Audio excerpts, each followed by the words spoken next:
তুমি কি জানো না? তোমাকে কি বলা হয় নাই? আমার নবী কি বলেন নাই? ইগতানিম খামসান কাবলা খামসিন, পাঁচটা বিষয় আসার আগে অন্য পাঁচটা বিষয়কে তুমি মূল্যায়ন করো। এক, শাবাবাকা কাবলা হারামিক, তোমার যৌবনকে মূল্যায়ন করো বৃদ্ধ হয়ে যাওয়ার আগে। ওয়াসিহ্হাতাকা কাবলা সাকামিক, তোমার সুস্থ শরীরকে মূল্যায়ন করো অসুস্থ হয়ে যাওয়ার আগে। ওয়া ফারাগাকা কাবলা শুগলিক, তোমার বেকার সময়কে তুমি মূল্যায়ন করো ব্যস্ত হয়ে যাওয়ার আগে। ওয়া গিনাকা কাবলা ফাকারিক, তোমার ধন দৌলতকে মূল্যায়ন করো গরিব ফকির হয়ে যাওয়ার আগে।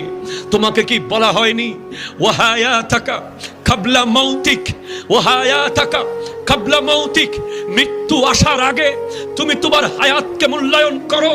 তুমি কি চট্টগ্রাম মেডিকেল কলেজের সেই আইসিইউ দেখো নাই কোনোদিন, যেখানে সন্তান টাকার বস্তা নিয়ে বাইরে দাঁড়িয়ে আছে, বাবাকে একদিন বেশি বাঁচানোর জন্য ডক্টর সিনার উপরে চাপ দিচ্ছে হার্ট এর বিটিং ফিরিয়ে আনার জন্য, কিন্তু ফিরিয়ে আনতে পারে নাই।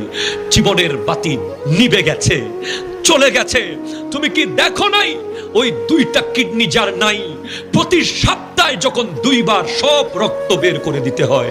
তুমি কি জানো না ওই ব্যক্তির কথা যার লিভার বলতে কিচ্ছু নাই, কোনো ভারী খাবার খেতে পারে না, লিকুইড খেয়ে খেয়ে জীবন কাটায়?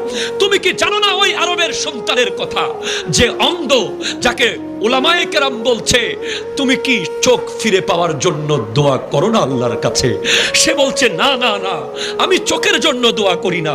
কেন দোয়া করো না? কারণ আমি শুনেছি যার চোখ থাকবে না, অন্ধ থাকবে, তার কবরের আযাব কম হবে। সেজন্য আমি আল্লাহকে বলেছি, আল্লাহ আমার চোখ দেওয়ার দরকার নাই, আমাকে কবরের আযাব থেকে তুমি মুক্তি দিও।